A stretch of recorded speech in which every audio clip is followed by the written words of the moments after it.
Dezod 500 presents Ontarian elections of history. This was the first election held in Ontario as a province underneath Canada. Before the creation of Canada, this province was known as Canada West, and it was a part of the province of Canada. This changed and became Ontario after the Confederation that happened in 1867, where figures like Sir George Brown, Sir George Etienne Cartier, and Sir John A. Macdonald helped create Canada. The Conservative Party was led by John Sandfield Macdonald, who had no relation to Sir John A. Macdonald. The Liberals were led by Archibald Kelly. This election took place on the 3rd of September in 1867, which was basically right in the middle of the ongoing 1867 Canadian federal election, which lasted from the 7th of August to the 20th of September in 1867.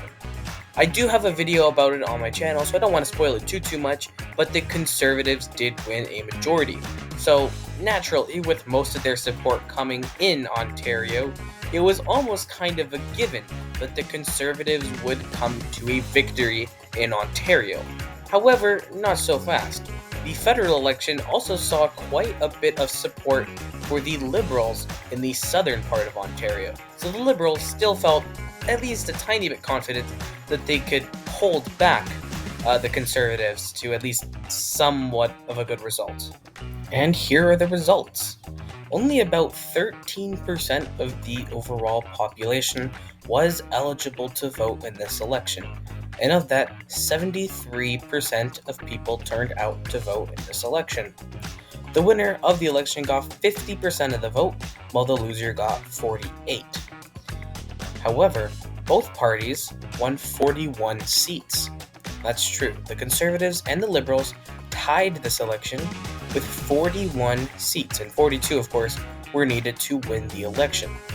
What happened as a result of this were some Liberals agreed, after a while, of course, to prop up Macdonald's Conservative government for a little bit, and a coalition government was formed under his leadership.